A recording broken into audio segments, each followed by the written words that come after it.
আজকে একটা Navratri special look নিয়ে এসেছি। প্রোডাক্ট তো তোমরা সবসময় স্ক্রিনে দেখতে পাও আর আমি সেটা ক্যাপশনেও মেনশন করে দেবো, কিন্তু আজকে চলো মেকআপ টেকনিক নিয়ে কিছু কথা বলা যাক।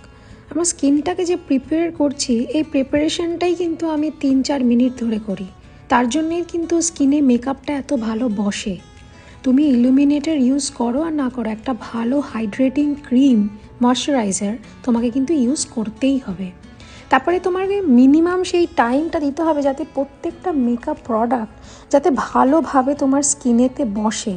সেই ইনবিটুইন টাইমটা যদি আমরা না দিই তাহলে কিন্তু মেকআপের কোনো প্রোডাক্টই ভালো করে স্কিনের সাথে অবজর্ভ হবে না। Unless it is observed in your skin properly, তোমার কিন্তু এই এত ভালো একটা স্কিন লাইক ফিনিশ কোনোভাবেই আসবে না। আর ইন বিটুইন যে আমরা একটা স্প্রে ইউজ করি যাতে করে একটা গ্লো আসে, তুমি দেখো মেকআপটা সেট হওয়ার আগে, পাউডার দিয়ে সেট হওয়ার আগে গ্লোটা জাস্ট দেখো আমার ফেসে। তো ডেফিনেটলি স্কিন প্রিপারেশন কতটা জরুরি, স্কিনটাকে হাইড্রেট রাখা কতটা জরুরি বুঝতেই পারছো নিশ্চয়ই তোমরা। আর আমি তোমাদেরকে যে দুটো পাউডার দেখাচ্ছি, রিজন একটাই, যদি তোমরা মেকআপ সম্বন্ধে জানো যে বুঝতে তো পারবেই যে কেন দুটো কালার দেখালাম।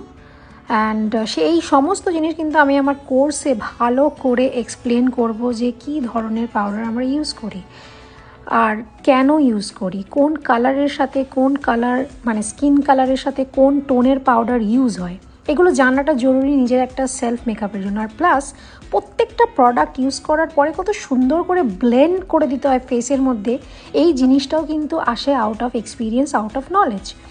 তো আমি কিন্তু প্রতিটা প্রোডাক্ট ইউজ করার পরে ডেফিনেটলি যে কোনো ধরনেরই ব্র্যান্ড তোমরা ইউজ করো না কারো, doesn't matter, as long as you guys know যে কীভাবে ইউজ করতে হয়। দেখো পাউডার সেটিং করার পরে তুমি জাস্ট গ্লোটা দেখো।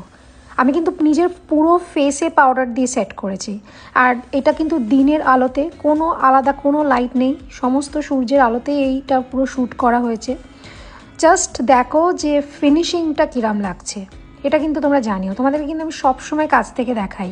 আমি আরেকটা ভিডিও পোস্ট করব আই মেকআপের জন্য, আমাকে প্লিজ জানিও এই নবরাত্রি স্পেশাল লুকটা তোমাদের কেমন লাগলো।